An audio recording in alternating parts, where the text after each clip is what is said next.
habíamos dicho efectivamente que el mensaje del Señor Jesucristo, si uno se fuese a preguntar cuál era el mensaje del Señor Jesucristo, pues muchos podrían decir la salvación, y resulta que no. El mensaje del Señor Jesucristo estaba centrado, era en el reino. ¿Y por qué estaba centrado en el reino? Porque eso era la gran expectativa que tenía el pueblo de Israel. Esa era la idea que tenía Dios con su pueblo, establecer un reino, como lo estuvimos viendo de pronto el sábado. Dios quiere un reino de reyes y sacerdotes.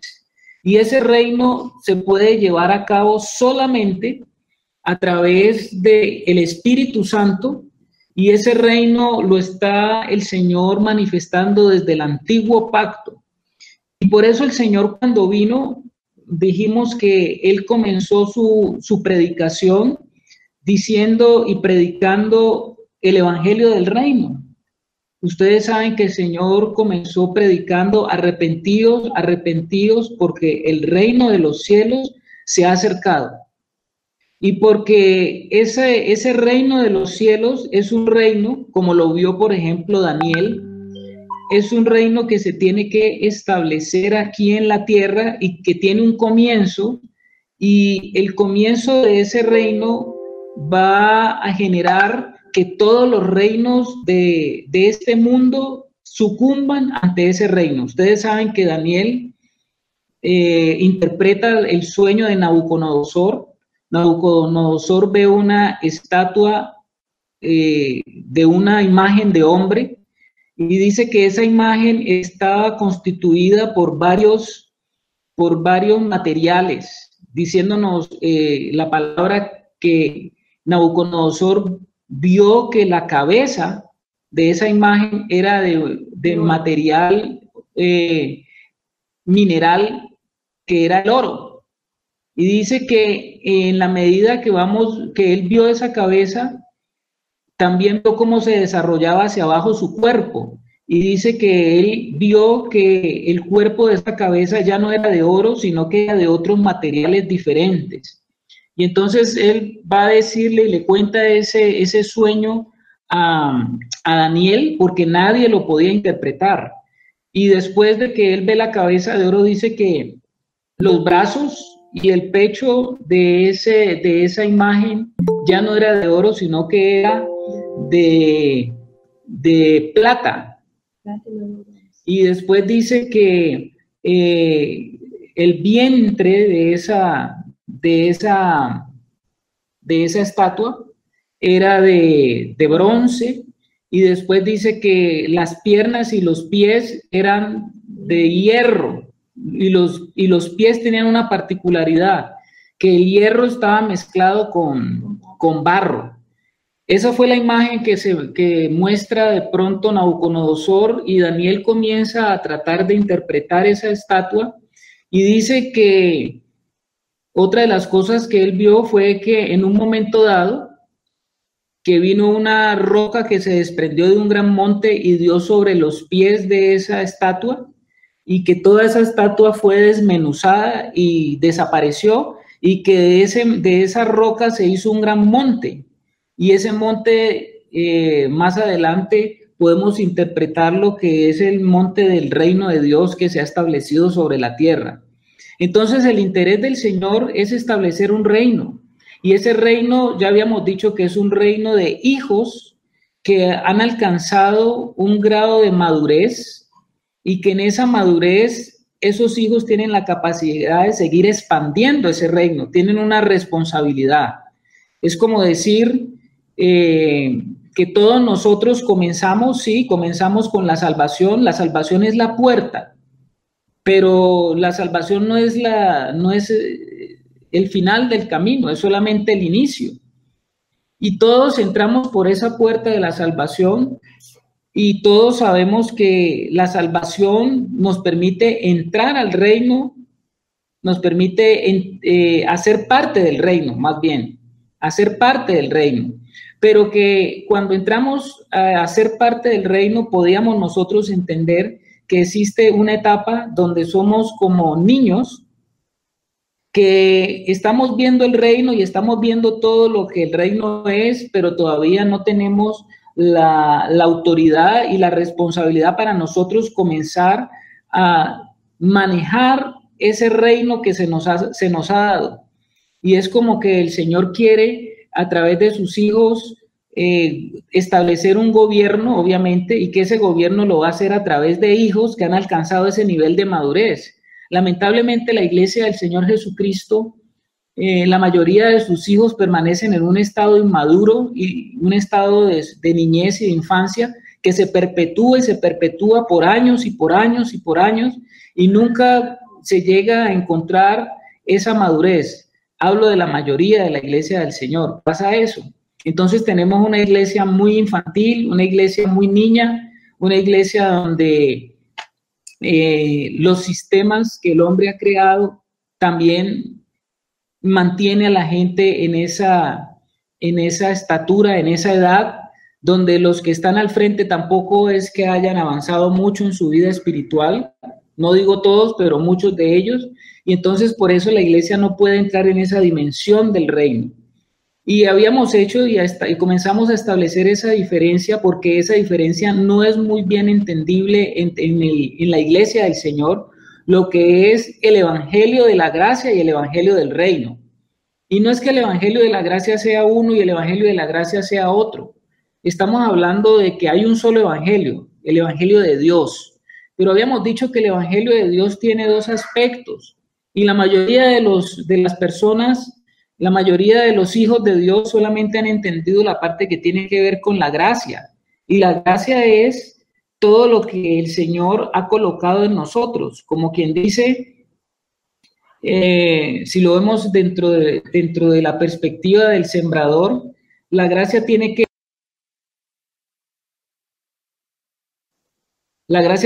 ver con la semilla. Es decir, Dios nos ha entregado una semilla. Cuando lo recibimos a Él es como si viniera una semilla y nos diera a través de esas semillas muchas otras semillas.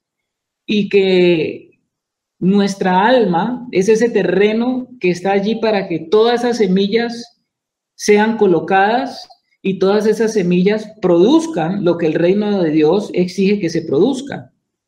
Esto es haciendo como un símil, una comparación con lo que Dios nos ha dado. Dios nos ha dado la semilla y Dios nos ha dado la tierra. Pero la pregunta es, ¿qué hacemos nosotros con esa semilla? Pueda que usted, como sembrador, usted coja la semilla y pueda que un día usted decida coger esa semilla y meterla en un cajón y decirle, no, yo sé que Dios es severo y que cuando Él venga de pronto va a pedirme rédito y si no encuentra nada, pues va a ser terrible, pero yo voy a esconder más bien esta semilla y cuando Él venga, entonces yo le voy a entregar la semilla que Él me dio. Esa puede ser una actitud. Otro puede decir, no, yo estas semillas que tengo y lo que Dios me ha dado, yo puedo cogerlo y tostarlo y mejor me como estas semillas. Esa podría ser otra actitud. Pero otra actitud podría ser, bueno, yo tengo ya una semilla y Dios me ha dado estas semillas, porque en esa semilla vienen muchas otras semillas. Entonces yo voy a coger esta semilla y en esta tierra que Él me ha dado, yo la voy a sembrar.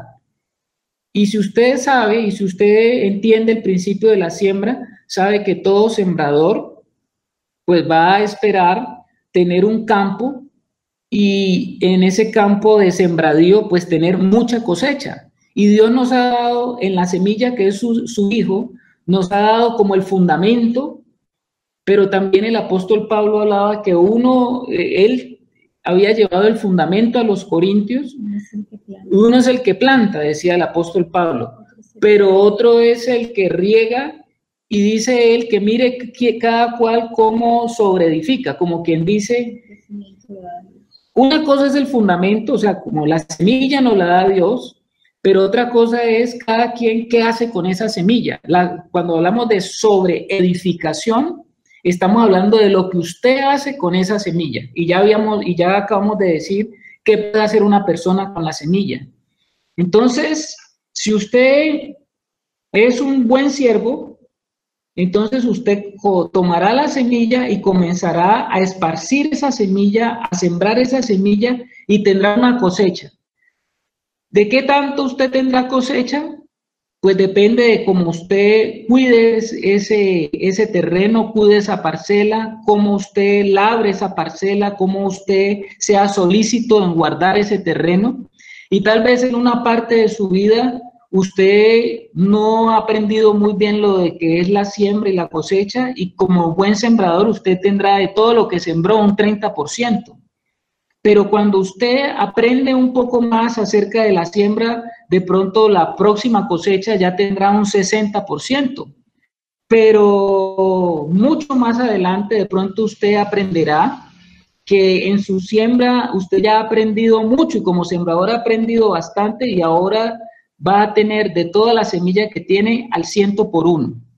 Y eso nos habla, mis amados hermanos, de la capacidad que tiene la semilla de producir en nuestra vida, y la capacidad que nosotros podemos tener también de hacer con esa semilla algo y de obtener una producción. Y esa producción depende de cuánto usted esté atento para darle todos los requerimientos a lo que esa semilla necesita, brindarle como una colaboración, digámoslo así, a la semilla para que ella tenga los elementos necesarios para que se produzca la gran cosecha. Y es posible que muchos hermanos pasan la vida en la vida cristiana, y siempre están obteniendo apenas una parte de la cosecha.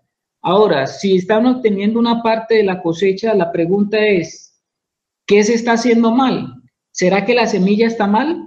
Yo te puedo asegurar, mi amado hermano, que la semilla nunca está mal, porque la semilla está dada para que ella produzca al 30, al 60 o al 100 por 1, pero todo está en la semilla, es de buena calidad. Pero la tierra, ¿cómo está la tierra? Ya la tierra sí depende de cómo se esté trabajando esa tierra, cómo usted esté colaborando con el Señor en ese proceso de transformación que hemos hablado tantas veces. Entonces, mis amados, el reino de los cielos ha sido abierto. El apóstol dice que para entrar, el apóstol Pablo decía que para entrar en ese reino se entraba a través de muchas tribulaciones. Y la tribulación tiene que ver con el trato de Dios en nuestra vida y cómo nosotros podemos aprender a ser buenos sembradores en medio de todos esos tratos que Dios está llevando a cabo en nuestras vidas. Es muy importante esto del reino, mis amados, como les estaba diciendo. El reino de Dios tiene dos grandes aspectos. El primero, el evangelio de Dios, tiene esos dos aspectos. El evangelio de la gracia y el evangelio del reino. Es un mismo evangelio con dos aspectos. Primero, la gracia, lo que nos ha entregado el Señor, lo que nos ha el Señor dado a cada uno. Eso es una parte. Pero el evangelio del reino tiene que ver con lo que usted hace y colabora con lo que Dios le ha dado. Porque esto también tiene que ver con la colaboración de Dios. Por supuesto que está el Espíritu Santo allí puesto al servicio para que usted y yo con el Espíritu Santo podamos trabajar todas aquellas cosas que Dios ha dado en su buena semilla, porque su buena semilla es el fundamento, y ahí está el fundamento. Y entonces, mientras que el evangelio de la gracia yo lo recibo por la fe y no tengo nada que hacer en eso, todo lo que el Señor me ha dado, todo lo que me ha entregado está allí, pues con el reino ya es otro asunto, porque con el reino sí está muy relacionado con lo que yo pueda hacer, trabajar y ponerme de acuerdo con el Señor en esa alianza que Él ha hecho conmigo. Entonces, tal vez más adelante podemos hablar mucho más sobre este aspecto, que es un aspecto, como les digo, fundamental. Por eso muchos hermanos están confundidos. Hay muchos pasajes en la Escritura donde nos hablan la salvación y nos hablan desde el punto de vista de la gracia, Y hay muchos pasajes de la Escritura donde nos hablan de la salvación y nos hablan desde el punto de vista del reino. Y cuando usted no entiende esa diferencia, se va a confundir, porque entonces usted siempre va a estar pensando, bueno, la salvación, entonces, porque hay pasajes que parece que dice que la salvación nunca se pierde, pero hay pasajes que también en la Biblia dice que la salvación podría perderse. Y entonces comienzan esos dos extremos de la salvación. Y si no entendemos esta diferencia entre lo que es el evangelio y lo que tiene que ver con el evangelio de la gracia y el evangelio con lo que tiene que ver con el evangelio del reino, vamos a estar confundidos. Amén. Estaba viendo ahora aquí, hermanos, revisando Primera de Corintios 15, aunque el apóstol Pablo está hablando aquí de la resurrección, pues él deja claro ese proceso. Y él lo va a mencionar, dice en el versículo 15:38, dice, no toda carne es la misma carne, sino que una carne es la de los hombres, otra carne es la de las bestias, otra la de los peces y otra la de las aves. Y hay cuerpos celestiales y cuerpos terrenales, pero una es la gloria de los celestiales y otra de los terrenales. Más adelante en el 43 va a decir, en el 42 le voy a leer, así también es la resurrección de los muertos. Se siembra en corrupción, resucitará en incorrupción. Se siembra en deshonra, resucitará en gloria. Se siembra en debilidad, resucitará en poder. Se siembra cuerpo animal, resucitará cuerpo espiritual. Entonces, ahora estaba Carlos hablando de esa semilla, ¿no? Y nosotros tenemos que sembrarnos en Cristo. Tenemos que sembrar nuestra naturaleza terrenal para poder nosotros adquirir la naturaleza celestial. Más adelante, en el versículo 50 va a decir, pero esto digo, hermanos, que la carne y la sangre no pueden heredar el reino de Dios, ni la corrupción heredará la incorrupción. Entonces, él nos va a hablar, nos está hablando aquí de esta parte. En el 53 dice, porque es necesario que esto corruptible se vista de incorrupción y esto mortal se vista de inmortalidad. Y ese es el reino de Dios, el reino de los cielos. Cómo el Señor transforma esta naturaleza terrena a una naturaleza divina, a una naturaleza celestial. O sea, convierte el hombre natural a un hombre celestial. Eso es lo que está diciendo la Escritura. Y comenzamos con el Evangelio de la Gracia, comenzamos con la obra de Jesucristo. Recordemos que Él es la puerta por la cual entran las ovejas. Y nacemos allí en Él y vamos siendo transformados cada día a su misma gloria. Y nada de lo corruptible que hay en nosotros puede heredar el reino de Dios. Todo tiene que ser transformado. Entonces, cuando Carlos hablaba ahora de si nosotros escondemos esa semilla, pues no le vamos a dar al Señor la oportunidad de ser transformados. Y ese realmente es nuestro trabajo. Ese realmente es nuestra participación y colaboración con el Señor. Plantar nuestro viejo hombre en Él para que podamos ser levantados en gloria juntamente con Él también. ¿Qué dice, Germancito? Gracias, Pampita. El otro día hablábamos sobre un principio que debemos tener muy claro todos en el Señor. Según lo que yo estoy escuchando ahora y lo que estoy entendiendo, ¿qué tenemos nosotros para ofrecerle al Señor? Pues realmente, si nosotros somos conscientes y en el Espíritu reconocemos nuestra condición de carne y de pecadores, sabemos que nosotros no tenemos nada que ofrecerle al Señor. Y el otro día hablábamos sobre un principio muy especial que decía que el Señor con mucho hace poco, que el Señor con poco hace mucho, pero que el Señor con nada lo hace. Entonces, ¿cómo en la medida en que nosotros vamos siendo transformados por el Señor, en la medida en que nosotros vamos reconociendo nuestra condición Y eso es lo que nos pide el Señor. El Señor no nos pide nada que nosotros no le podamos dar. El Señor solamente nos pide que nosotros nos entreguemos a Él, que nosotros reconozcamos nuestra condición, nuestra incapacidad y cómo yo llego un día por el Espíritu Santo a tener tal convicción de pecado y de incapacidad que yo le diga, Señor, en mí no hay nada. Entonces, cómo realmente en la medida en que yo vaya entendiendo eso, pues el Señor va a hacer todas las cosas en mí. Pero cuando yo estoy enriquecido de mí mismo, cuando yo estoy muy lleno de mi propia sabiduría, de mi propia prudencia, cuando yo tengo una muy grande en mí y en el Señor, entonces es tan difícil que el Señor haga en mí. Y también puede pasar que yo le entregue al Señor, pero le entregue una parte, sí. Y el Señor en lo que yo le entrego, pues también va a ser, yo le dando mucho, pero quiere llevarnos a ese punto, a entender que yo tengo que reconocer nada en mí y entregarme al Señor, es finalmente recibirlo todo. Eso es bien especial, ¿no? Gracias, hermancito. Ahí más o menos se te entiende, se te entrecorta mucho, mi hermano. Creo que se quedó ahí Germán pegado, pero bueno.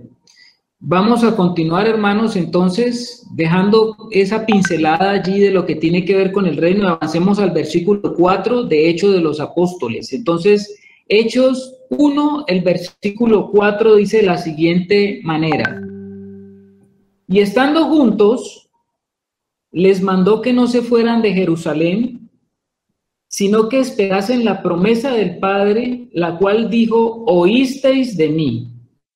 Porque Juan ciertamente bautizó con agua, mas vosotros seréis bautizados con el Espíritu Santo dentro de no muchos días.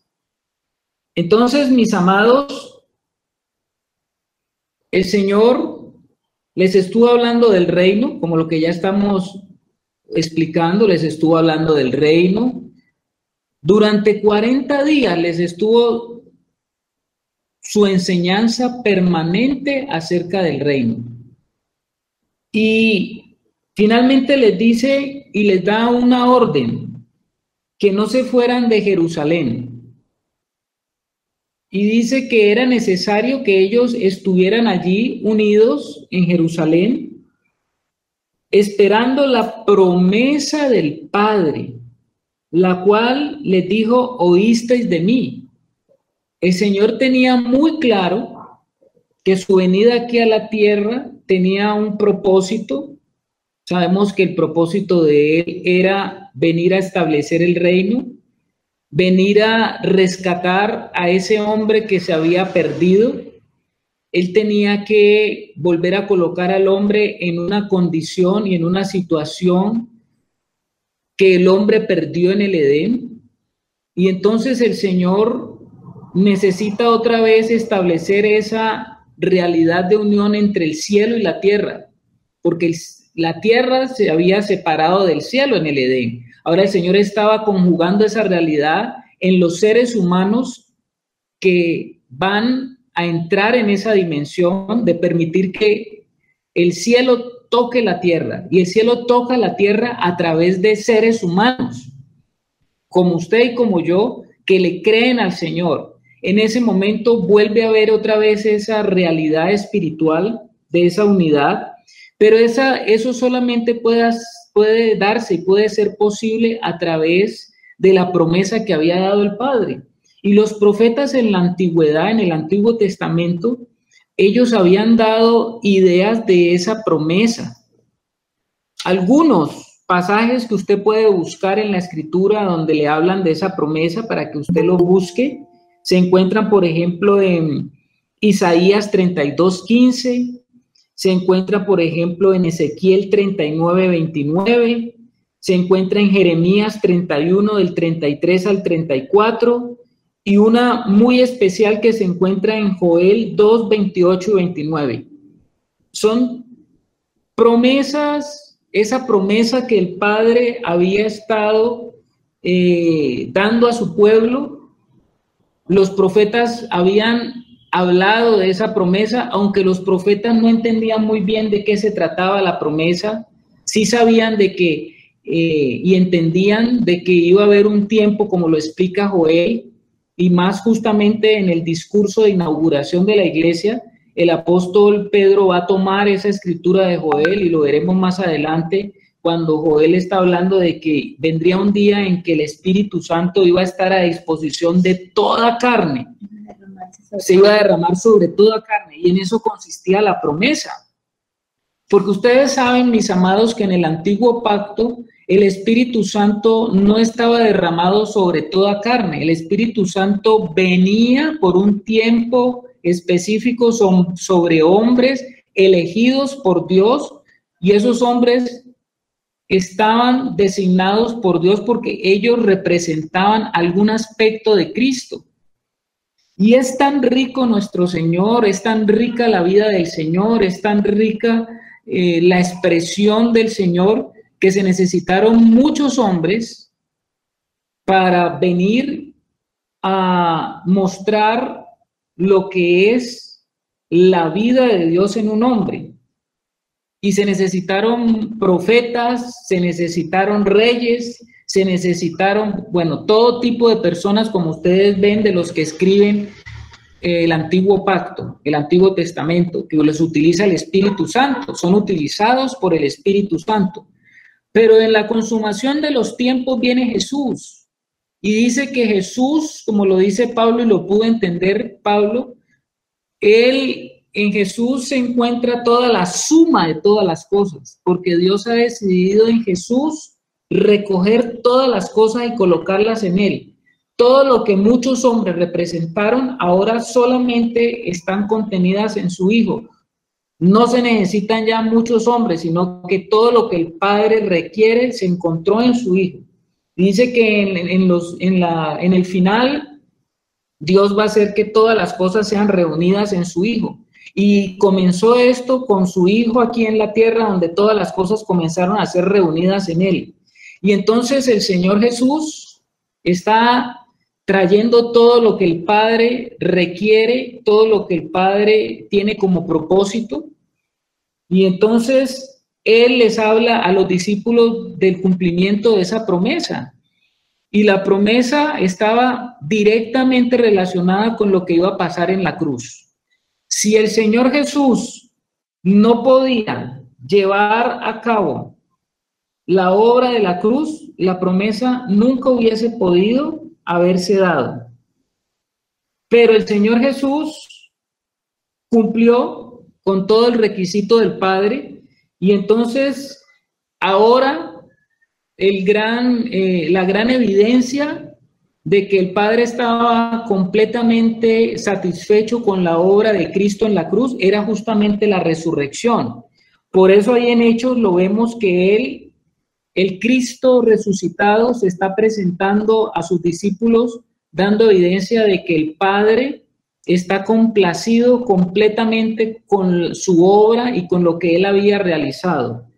Y Él les estaba diciendo que dentro de pocos días la promesa se iba a hacer realidad ya para ellos.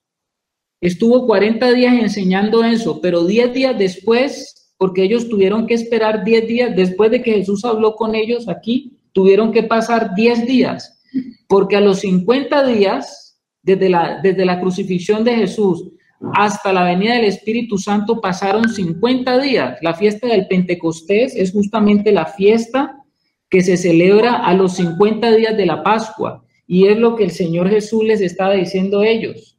Les estaba diciendo a ellos que tenían que esperar la promesa del Padre, y ya el Señor les había ampliado a ellos en qué consistía la promesa, porque el Señor les había dicho a ellos que Él definitivamente tenía que irse, pero que Él no los iba a dejar solos, sino que iba a venir en el cumplimiento de la promesa ese otro, igual a Jesús, porque la palabra en la Biblia que aparece ahí es el Consolador, el Paracletos, como lo decimos en el griego, que es otro igual a Él, que iba a venir, pero ya no iba a estar más con ellos, sino que iba a estar dentro de ellos. Y esa era la gran promesa, que el Espíritu Santo ya iba a poderse posar de una forma permanente y que iba a quedarse aquí en la tierra para llevar a cabo y continuar la obra del Señor Jesús. Entonces, eso se los dijo el Señor Jesús, y cuando estuvimos estudiando el Evangelio de Juan, nosotros vimos esa parte bastante tiempo. Ahora bien, el versículo 5 dice, porque Juan ciertamente, él les recuerda a los discípulos esto, porque Juan ciertamente bautizó. Recuerden ustedes, amados, que la palabra bautismo es sumergir, porque Juan ciertamente bautizó con agua. El bautismo de Juan era un bautismo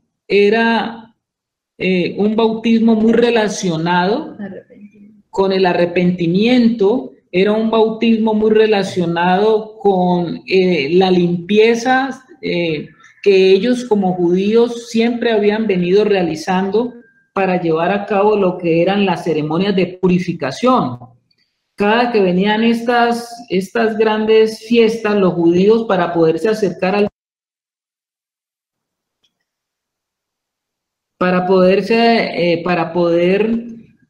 acercarse a hacer la adoración al Señor, ellos tenían que tener unos ritos de purificación.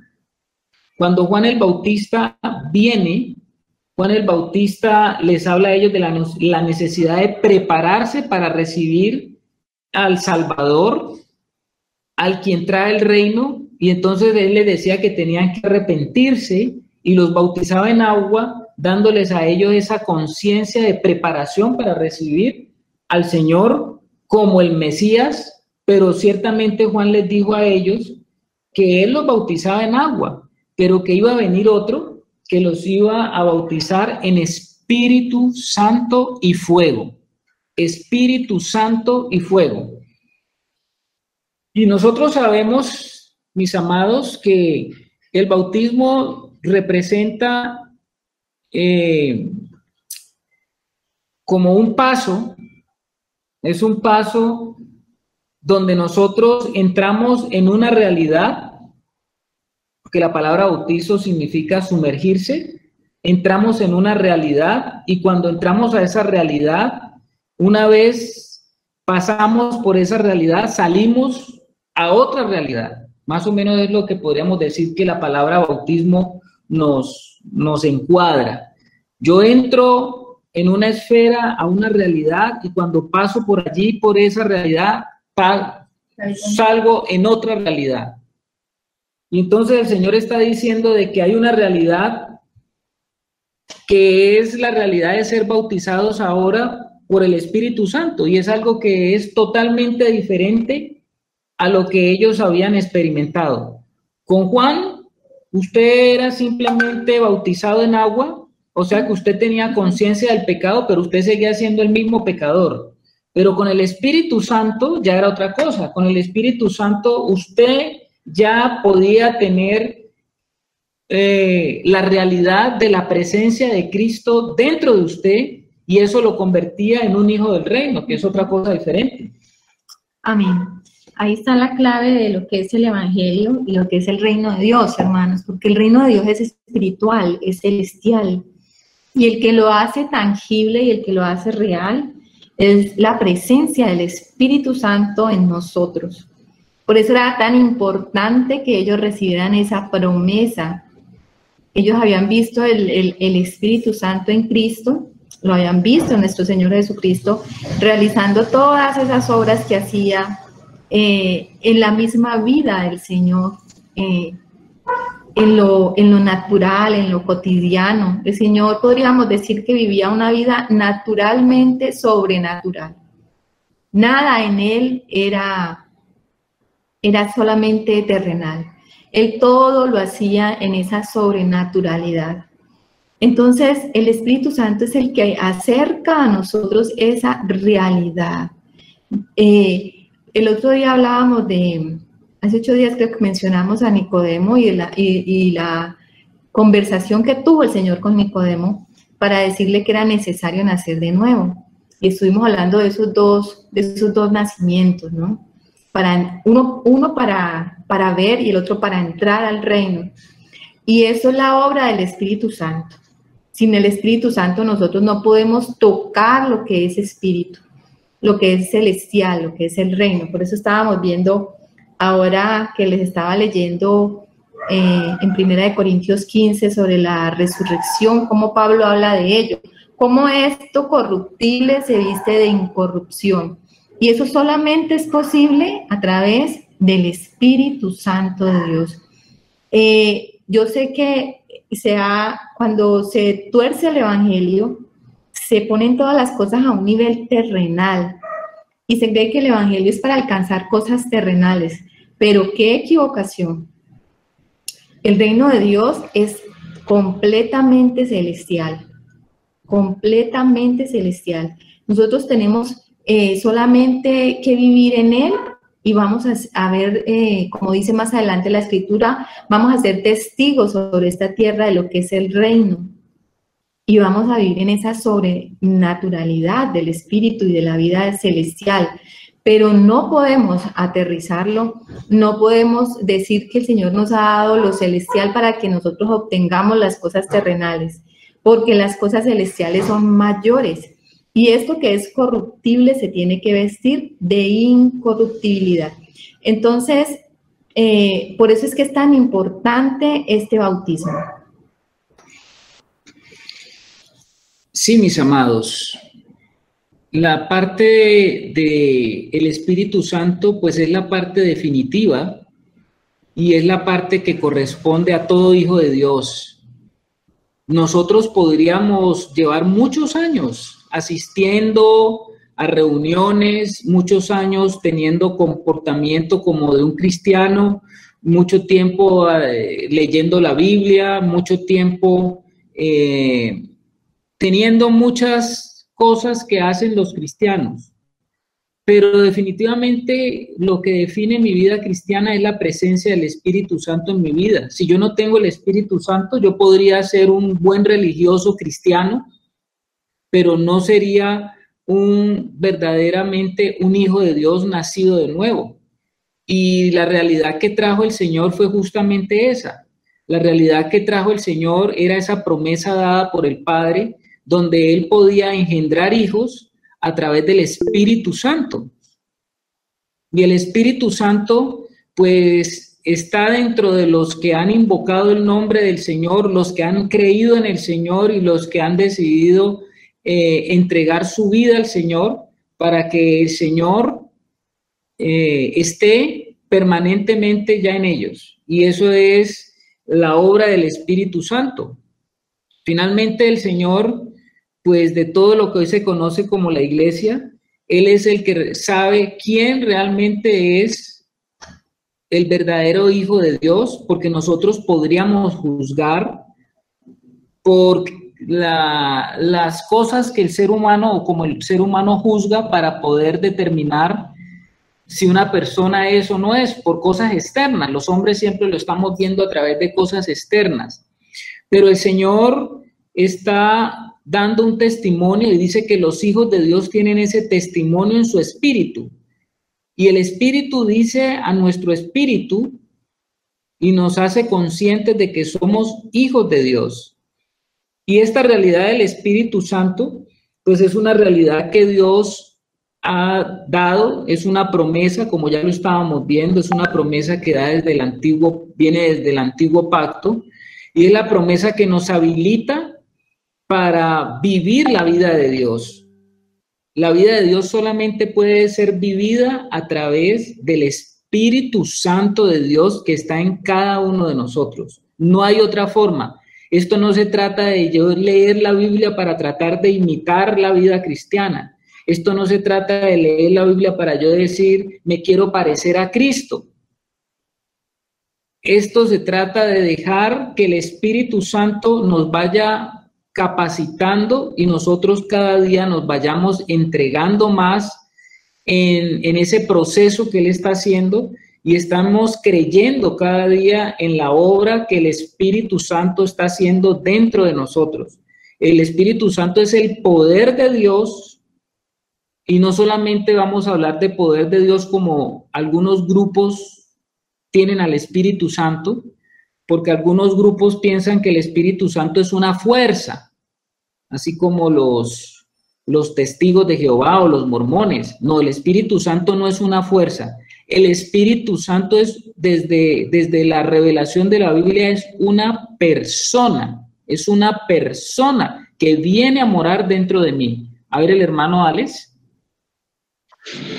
A ver, yo pienso que aquí hay algo que sería bueno que nos detuviéramos o que profundizáramos individualmente y verlo luego, porque pues, vemos que en el Antiguo Testamento, cuando el Espíritu Santo era dado a, pues lo vemos desde el mismo Abraham, pasado por jueces, en todo el Antiguo Testamento vemos hombres que con el Espíritu Santo hicieron unas cosas increíbles mostrando la presencia de Dios.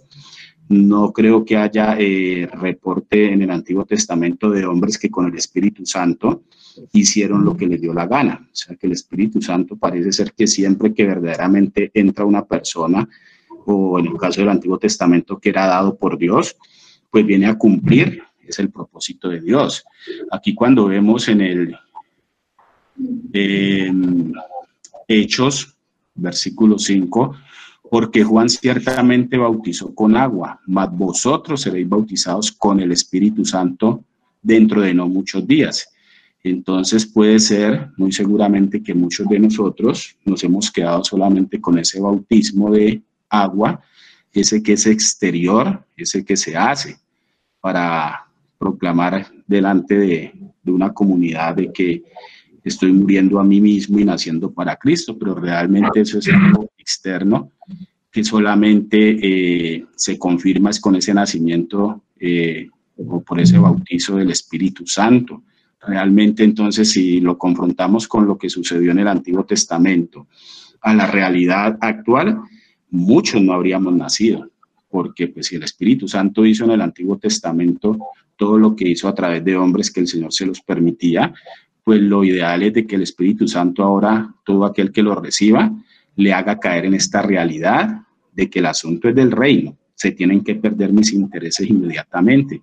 Yo pienso que esto aquí hay que profundizarlo porque pues muchos creemos que lo tenemos y podemos estar en un error.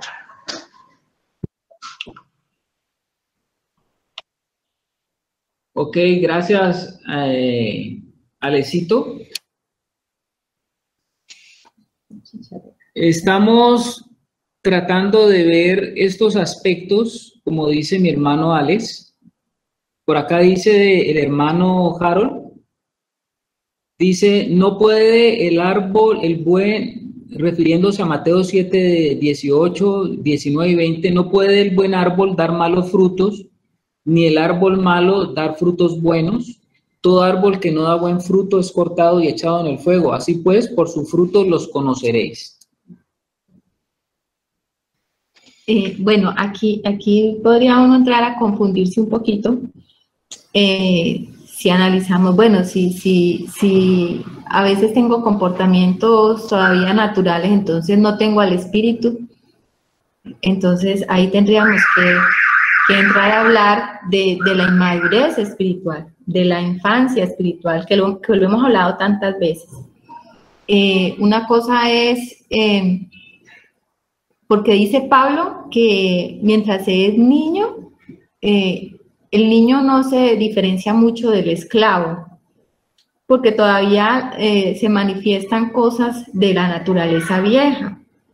Entonces podríamos entrar a confundirnos si hemos nacido o no hemos nacido, si hemos sido bautizados o no hemos sido bautizados, pero yo creo que nosotros y los hermanos que estamos aquí, pues hemos tenido testimonio del Espíritu, que hemos sido bautizados en Él y que nacimos de nuevo.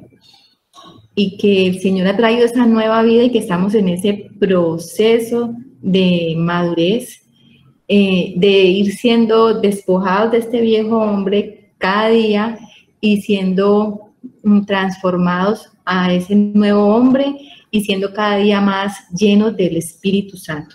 A ver, la llenura del Espíritu Santo es algo que también podríamos entrar a ver, porque cuando uno estudia de pronto la vida de muchos siervos de Dios, hay como un antes y un después, a cuando ellos reciben esa llenura y esa del Espíritu Santo.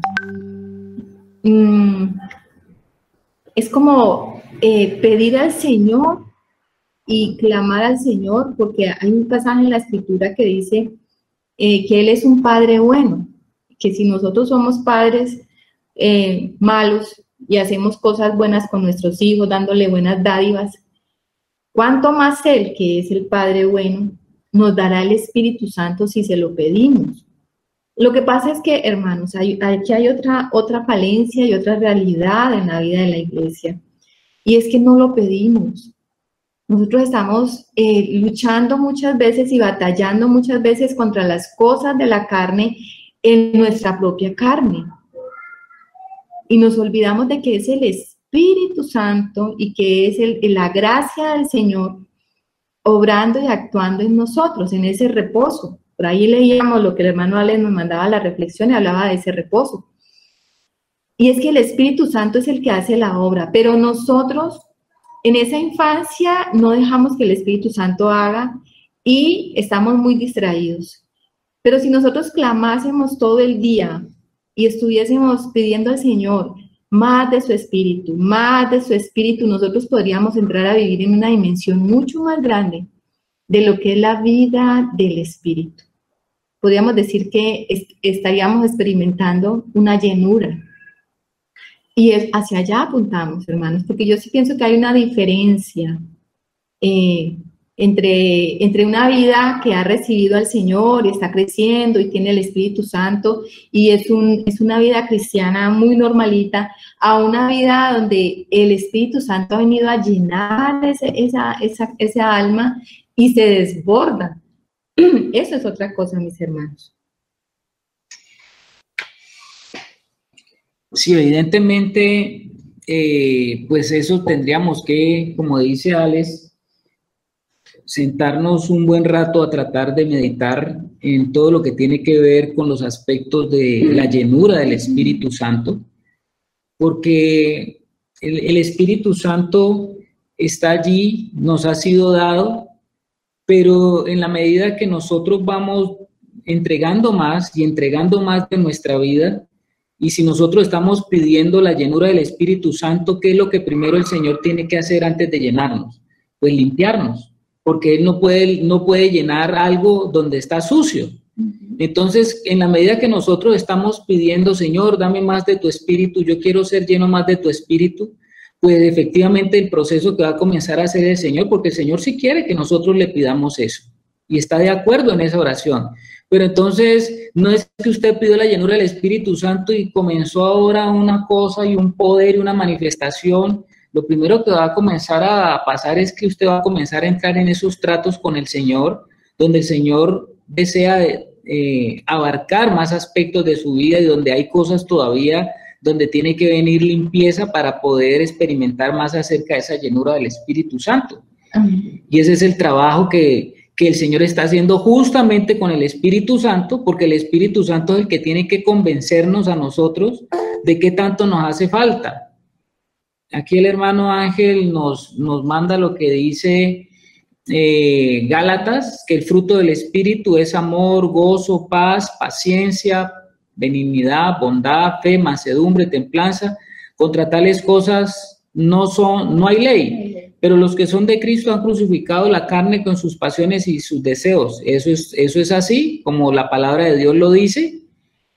Y acá también dice, pero a cada uno les es dada la manifestación del Espíritu para provecho, porque a este les da por el Espíritu palabra de sabiduría. Bueno, eso es todo lo que trae el Espíritu Santo en la medida que vamos nosotros dándonos cuenta de la necesidad del servicio en la casa de Dios y cómo yo en lo que Dios me ha dado, pues voy a ser utilizado en la casa de Él. Pero efectivamente el Espíritu Santo es esa promesa maravillosa que tenemos porque Él es el que incansablemente ahora está desarrollando la obra de Cristo en mi vida. Y al desarrollar esa obra de Cristo en mi vida, Él me está me está persuadiendo permanentemente de que yo quiera voluntariamente entregar más de aquellas cosas que no son agradables a Dios, o de aquellas cosas que están en contra de Dios, o el Espíritu Santo está mostrándome cosas que yo ni siquiera soy consciente de que las tengo. Y todo comienza en la medida que voy tomando esas decisiones de mayor entrega, y esa mayor entrega en la palabra se llama consagración, porque la consagración parte de decisiones que usted toma. Si usted cree que usted está bien, y si usted opina que está bien y que no le hace falta nada, sino que así como está viviendo su vida cristiana está bien, pues entonces tiene que darse cuenta de que hay una mayor necesidad en su vida de Dios y que usted está insatisfecho. Y si hay una insatisfacción es porque usted quiere más de Dios. Y si usted quiere más de Dios, pues usted tendrá que tomar decisiones, y hablo de decisiones espirituales que lo lleven a acercarse más a esa realidad donde usted está en comunión con el Espíritu y trabajando con el Espíritu y pidiéndole al Espíritu que sea Él que vaya haciendo la obra. Entonces muchos de los hermanos ignoran esto. Ellos creen que solamente se trata de recibir al Señor, ya soy salvo, ya tengo el Espíritu y listo. Y arranco pues a caminar por mi vida y yo sé que bueno, ahí voy en la vida cristiana y que el Señor ya con lo que me ha dado es suficiente, y que en ese proceso yo cero, no tengo ninguna participación. Error. No voy al infierno. Claro, error. ¿Por qué error? Porque tú sí tienes una participación, y esa participación tiene que ver en ponerse de acuerdo con el Señor y estar cada día permitiendo que el Señor vaya tomando más aspectos de mi vida, y que yo sé que hay aspectos en mi vida en derrota. Todos tenemos áreas de nuestra vida en derrota que no han sido vencidos. Y podemos hablar de mucha teología en eso, pero si hay aspectos en nuestra vida que no han sido vencidos, es porque todavía no podemos, si hay aspectos que están allí, que sabemos que necesitan ser vencidos, eso necesita y amerita que entonces nosotros estemos cada día permitiendo que el Señor llegue a todas esas áreas y que me permita Él entender cómo yo puedo experimentar la victoria en esas cosas donde todavía no he visto la victoria del Señor en mi vida. Y el único que me puede ayudar a entender eso y a vivir esa realidad es el Espíritu Santo. Entonces, mis amados, creo que en la medida que todos nosotros vamos entendiendo estas cosas y vamos estando dispuestos y estemos dándonos cuenta de decir, bueno, estoy dispuesto, Señor, a entender que la promesa está allí. Ya la promesa ya no es una promesa. ¿Por qué la promesa ya no es una promesa? Porque ya es una realidad. ¿Y qué es una realidad? Pues que ya el Señor está en mí.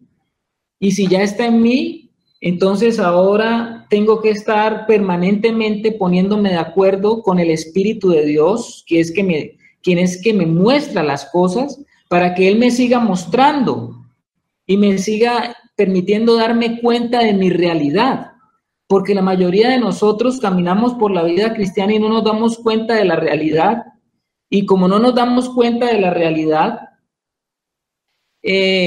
entonces estamos como ciegos en medio de las circunstancias de lo que va sucediendo. El hermano Alex dice, se nos amplía el panorama en los versículos venideros. Y vamos a seguir entonces en el versículo venidero, mi hermano. Gracias. Versículo 6 de Hechos, dice Hechos 1. Entonces los que se habían reunido le preguntaron diciendo, Señor, ¿restaurarás el reino a Israel en este tiempo? ¿Por qué los discípulos hacían esta pregunta? A ver, eso sí se los pregunto a los hermanos. ¿Por qué los discípulos hicieron esa pregunta cuando el Señor les estaba hablando de todo esto, de la promesa? Les estaba hablando de que iban a ser bautizados con Espíritu Santo. ¿A qué se debe esa pregunta? El que quiera participar. Germán, ¿quiere decir algo? Carlitos, porque ellos todavía tenían una visión terrenal del reino. Ellos todavía tenían en su memoria, o sea, todavía había muchos recuerdos de ese Israel poderoso que vencía a otras naciones, pues, en estas batallas terrenales. Entonces ellos todavía no habían entendido, pues, lo que estábamos hablando ahora de que ese reinado era espiritual, de que eso es algo completamente celestial, y eso, pues, yo creo que eso es una realidad también en muchos de nuestros corazones, ¿no? Que queremos ver la manifestación del reino es en las cosas terrenales. Obviamente se van a ver en las cosas terrenales, pero ese no es el propósito. El propósito es que realmente entendamos que nosotros somos seres espirituales, y que el campo de batalla, pues, es aquí, o sea, donde tenemos que dar testimonio de que somos espirituales y de que el poder es espiritual y el reino es espiritual, es aquí en la tierra. Ok, muy bien, hermano. A ver, el hermano Alex, que también pide la palabra. Sí, era lo que, como el complemento de lo que estábamos viendo ahora y que se nos amplía el panorama acá, porque esa pregunta, pues, es la misma. Aquí no hay diferencia.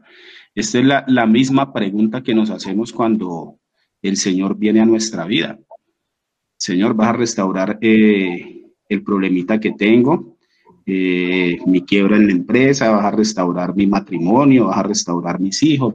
Entonces, es para nosotros, o sea, al entrar con ese bautizo que tenemos en agua de arrepentimiento, pues es normal que esta pregunta surja: ¿qué es lo que el Señor va a hacer para mí en este tiempo? Pero ya cuando el Señor nos permite, después de que llega el Espíritu Santo acá a estos hombres y a nosotros, nos hace entender que el asunto es de reino. El asunto no es principalmente mi salvación ni mis cosas. El asunto es la necesidad que tiene el Señor de ese establecimiento del reino. Y más abajo nos sigue ampliando el panorama, Carlitos. Gracias. A ver, otro hermano que también participe, mis hermanos. Vale, puedo hacer una inquietud. Claro, Angelito.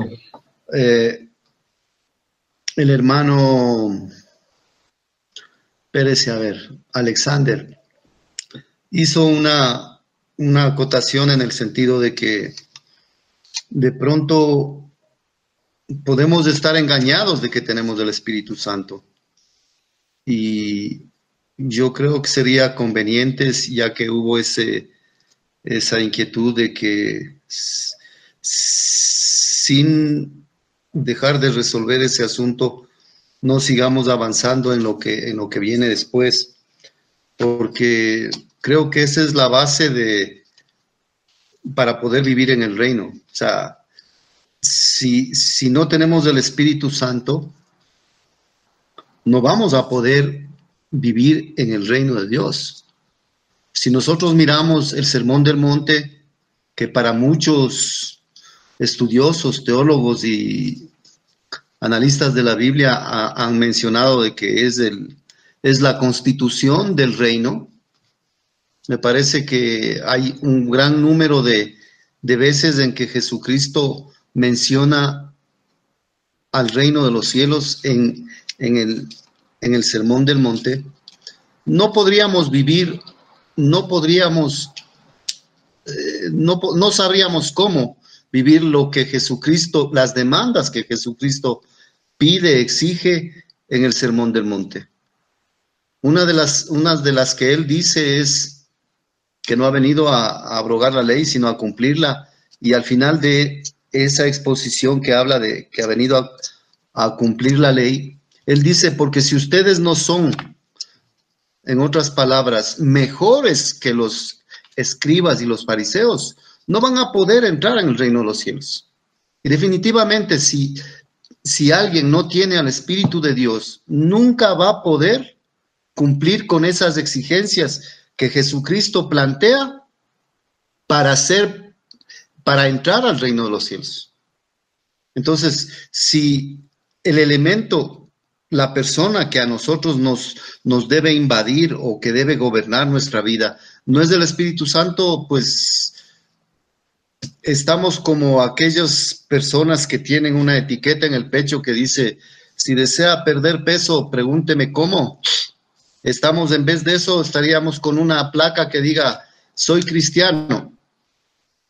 Y de eso no tendríamos ni el comienzo para ser cristianos. Entonces, no sé si antes de avanzar en lo que Alexander planteó, de que sería bueno de que miremos cuáles son esas bases o cuál es la evidencia de que el Espíritu Santo ha llegado a mi vida y está haciendo su obra para que yo pueda ser ese miembro o ese ciudadano del reino de los cielos. Ok, Angelito, entonces vamos a detenernos otra vez. Entonces hay en este momento dos preguntas, entendiendo que la que Angelito coloca, pues la vamos a seguir tratando. Entonces,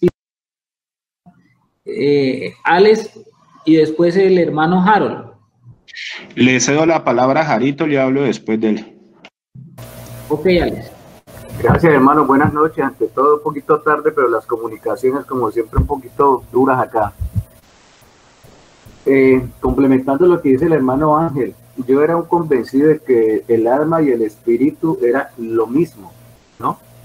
Pero cuando tuve un problema psicológico, que me mandaron con psiquiatra y psicólogo, empecé a diferenciar las dos cosas. Alma y espíritu son diferentes.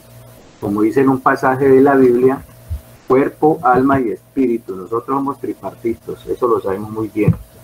Entonces, ¿qué pasa? Que si nosotros no tenemos el pleno convencimiento de que tenemos el Espíritu de Dios a través de las vivencias, a través de la comunión sincera, profunda, íntegra con el Espíritu de Dios, no lo vamos a tener por cierto.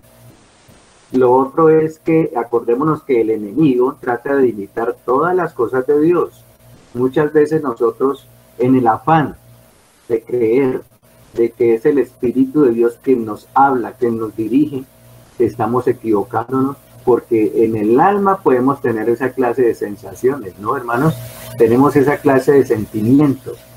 Entonces no podemos confundirnos. Hay que estar en un pleno convencimiento, un matrimonio perfecto, una comunión íntima, continua con el Espíritu de Dios. Porque el Espíritu de Dios está en nosotros, con nosotros y sobre nosotros.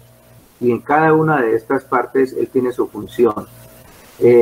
Si no estamos seguros, hermanos, estamos corriendo el riesgo de lo que dice el hermano Ángel, que no podemos estar seguros de que hemos recibido el Espíritu de Dios, o que estamos en el Espíritu de Dios, o que el Espíritu de Dios está en nosotros. Entonces, esa era la pequeña participación en lo que yo les iba a comentar. Y además, yo lo comparo con esos vasos sucios, ¿cierto? Y el Espíritu de Dios, hagamos de cuenta que es una gotita de agua que está cayéndole dentro de ese vaso y cada vez más va llenando, va limpiando y va botando esta basura, como dice el hermano Carlos. Esa llenura espiritual es la que tenemos que alcanzar y Dios quiera y permita toque nuestra alma también, para que así mismo nosotros seamos un testimonio y para que por sus frutos seamos conocidos. Amén, hermanos. Gracias. Gracias, hermano Harold. Ahora Gracias. sí, Alex. Sí, gracias, don Harold. No, quiero complementar lo siguiente. Nosotros estamos en un camino, y cuando digo nosotros son mis hermanos, tanto los que arrancamos y los que arrancaron antes de mí, los que se han unido y los que estamos adentrándonos en un camino donde el Espíritu Santo es el que nos está guiando. Hemos conocido las bases, el Señor nos ha permitido devolvernos y aclarar muchas cosas. ¿A qué va el asunto, Angelito? Yo conozco, pues no voy a dar nombres porque de pronto eso es susceptible a que sean conocidos, pero tengo una pareja de pastores, amigos de más de 30 años en el Evangelio. Yo los distingo a unos 20 años, ambos son médicos. Tienen su iglesia, tienen sus hijos estudiando en el exterior, tienen una cantidad de cosas, y siempre que yo hablo con ellos, con él o con ella, pues ellos están contribuyendo al reino, y me lo dicen desde las escrituras, pero tú ves que hay unos, ahora que el Señor nos ha abierto un poco más la vista, yo veo que hay intereses propios allí. hay intereses de lucro propio que son ajenos al reino. Entonces, para ellos tienen el Espíritu Santo, tienen todo, porque lo que han podido construir para el servicio, pues para la gloria de Dios, pues ellos se han visto beneficiados por eso. Nosotros ya conocemos cómo es ese esquema.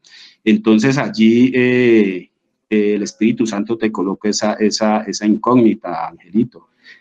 ¿Será verdaderamente que sí tienen el Espíritu Santo cuando no se está dirigido a la esencia real, que es el establecimiento del reino de Dios aquí en la tierra, pero no en la forma en que se ha visto afuera, sino en la forma que el Señor quiere que se haga a su manera, como dijo Jesús?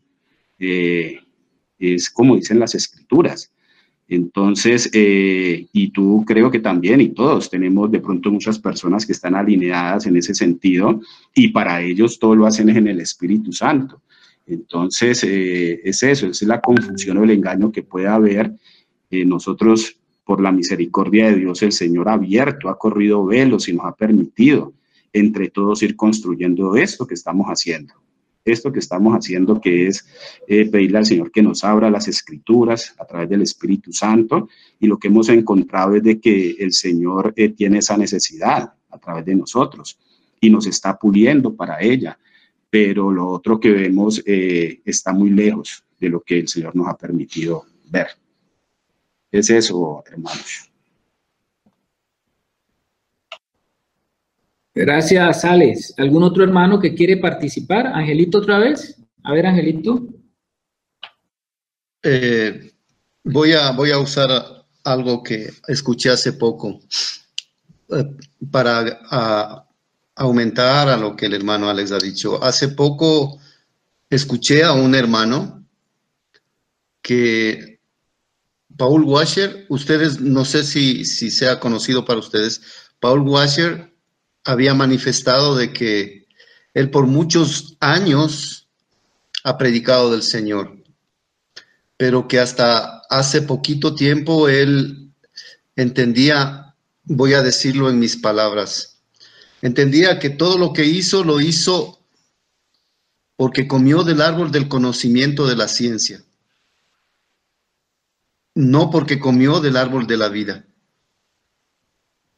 Muchas de las cosas que nosotros hacemos, muchos de los versículos que nosotros usamos, los usamos porque gracias a la misericordia del Señor y a las promesas que están en su palabra, Él ha dicho que va a poner en nosotros de su palabra, va a escribir en nuestro corazón para que nosotros la vivamos.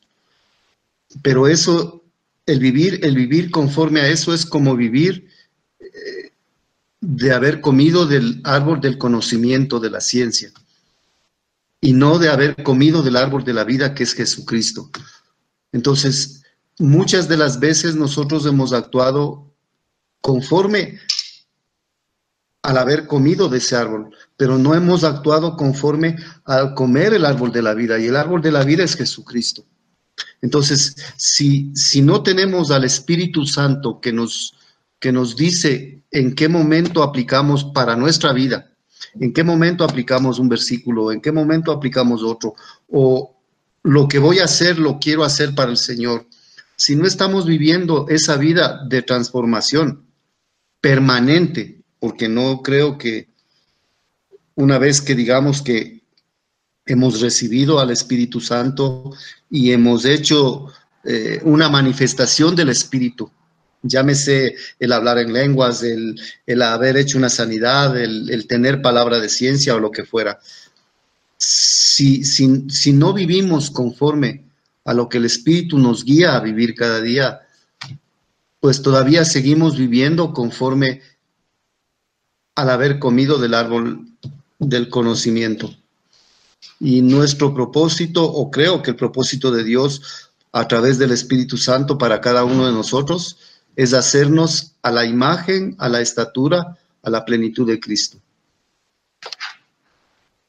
Gracias.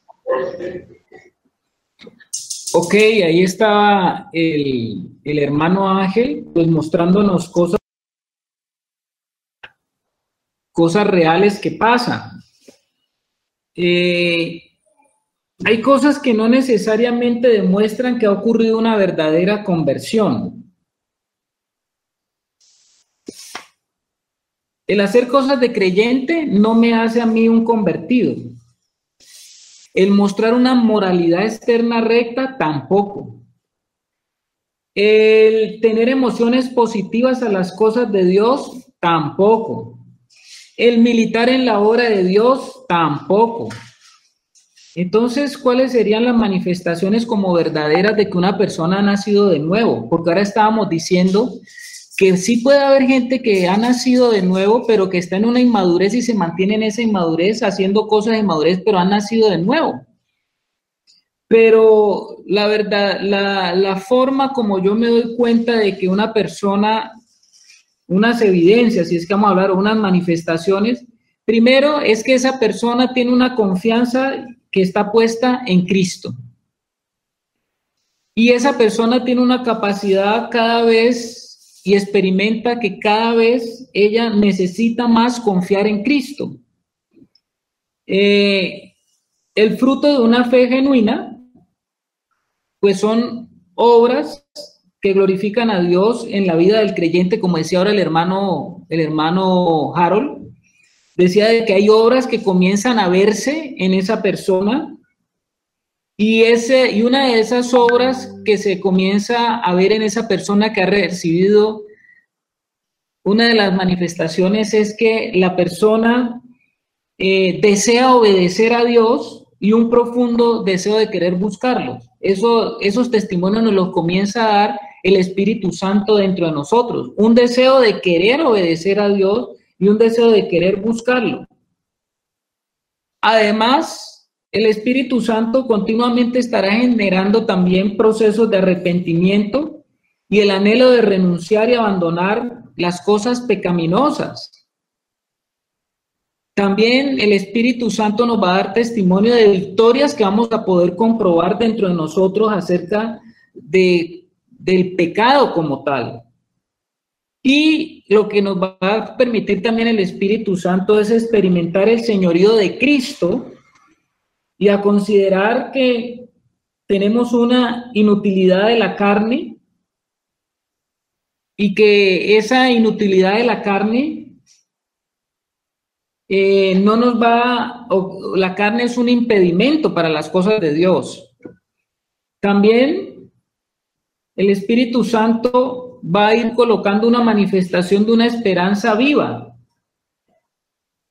La conciencia es avivada acerca de desear tener una vida santificada. Son muchas las evidencias de que usted tiene el Espíritu Santo, hermano. No solamente son la parte negativa, sino que esas evidencias, eso que está dentro de usted, que está generando eso.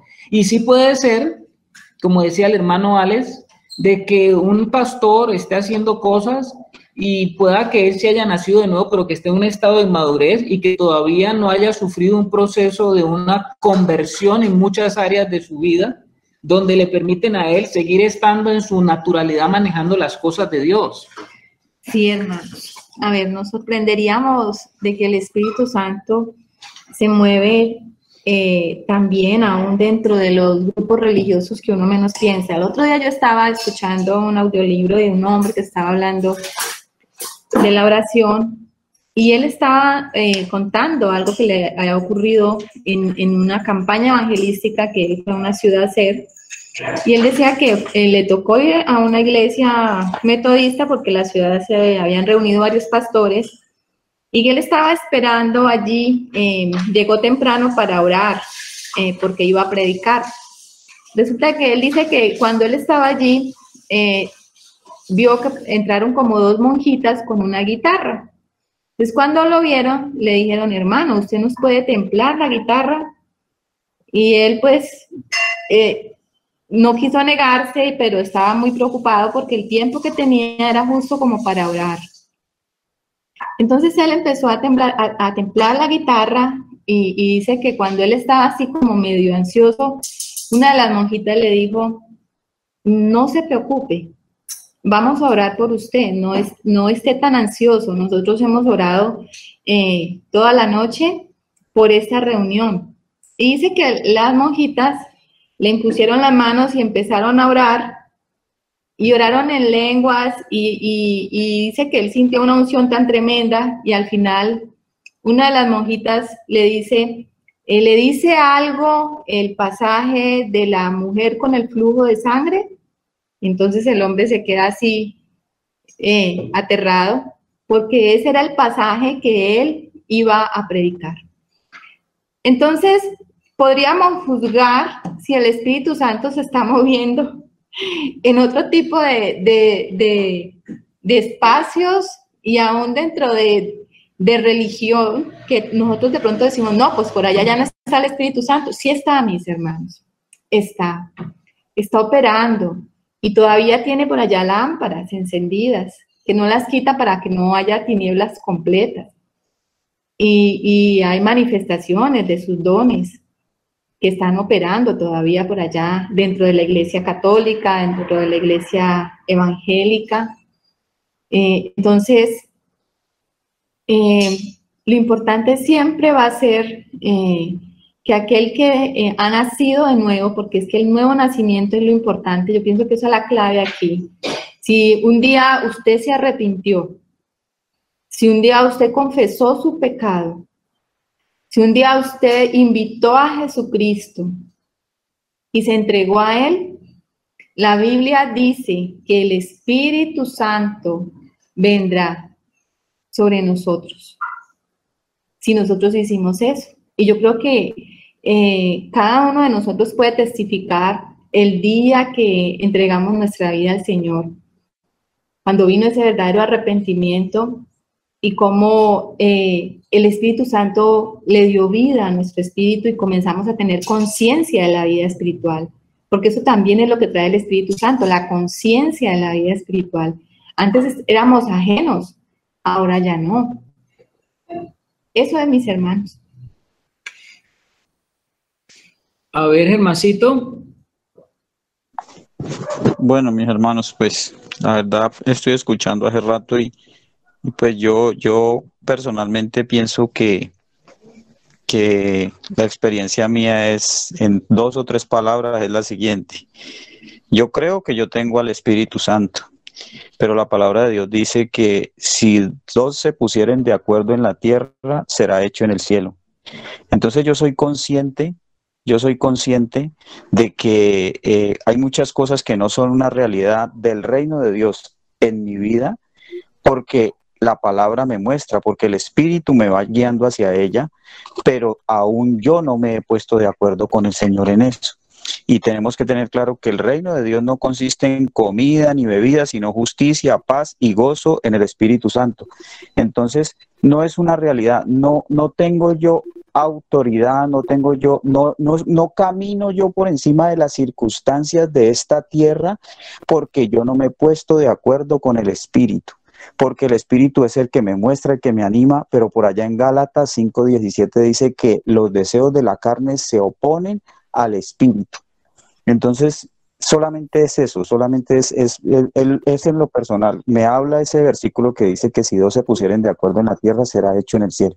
Entonces, yo pienso que eso puede traer algo de dirección en este momento. No sé ustedes cómo lo toman. Gracias, Germán. Muchas gracias. Yo creo que también nos ayuda a entender más esto. Yo creo que la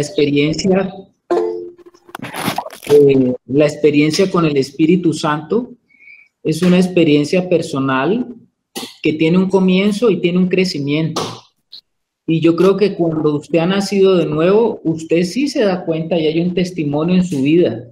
A menos que usted entienda la vida de Dios desde otra perspectiva, como decíamos ahora, a menos de que usted tome la vida de Dios desde otra perspectiva solamente mental, pueda que esa vida mental, no sé quién está hablando, ¿Mariate?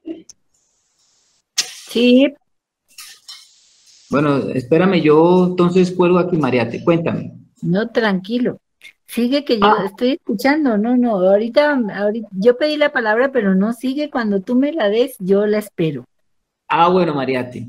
Sí, efectivamente, entonces, esa realidad espiritual la vivimos porque es algo que sí es experimentable. Yo no puedo decir que no es experimentable. Cuando el Espíritu Santo viene a nuestra vida, algo pasa. Hay algo que comienza a generarse en mi vida, porque ahora hay una naturaleza en mi vida que va a jalar y a pedir ciertas cosas, ciertas demandas que tiene esa naturaleza, que no estaban en mí antes. Habían unas cosas en mi vida que eran para mí muy natural hacerlas y no pasaba nada. Pero ahora cuando recibí el Espíritu Santo, eso que yo sentía que podía hacer, ahora siento que ya no, hay algo que me choca contra eso. Y al revés o al contrario, ahora hay cosas que siento necesidad de hacerlas cuando antes no sentía la necesidad de hacerlas. Y eso me está hablando de que en mí pasó algo, y esas son las evidencias claras de que el Espíritu Santo está haciendo y está en mí, porque Él está dando testimonio de su presencia. Él está dando testimonio de la presencia de Cristo en mi vida, y esa vida tiene unas necesidades, y como las cosas jalan, la naturaleza jala. Cuando nosotros estábamos sin el Señor, la naturaleza nos jalaba a hacer cosas y nosotros no teníamos ningún problema en hacerlas. Y no había nada que nos pudiera decir que lo que estábamos haciendo no estaba bien, porque nosotros las hacíamos y no había problema. Pero cuando el Espíritu Santo ya está en nosotros, entonces ahora sí comienza a haber un estorbo, comienza a haber una lucha, comienza a haber una resistencia a esas cosas. Y como les decía, por el contrario, comienza a ser natural que vaya despertándose en mí otras cosas que antes no estaban allí, ni que eran propias, ni que eran para mí necesarias. Eso es la evidencia de que está el Espíritu Santo de Dios en nuestra vida. Ahora sí, Mariate. Gracias, Carlito. Sí, justamente lo que tú acabas de decir es completamente cierto. Y lo voy a corroborar con esta hermosa palabra que dice en Efesios 4, 22, 23. Y dice, deshágase de su vieja naturaleza pecaminosa y de su antigua manera de vivir, que está corrompida por la sensualidad y el engaño. En cambio, dejen que el Espíritu le renueve los pensamientos y las actitudes.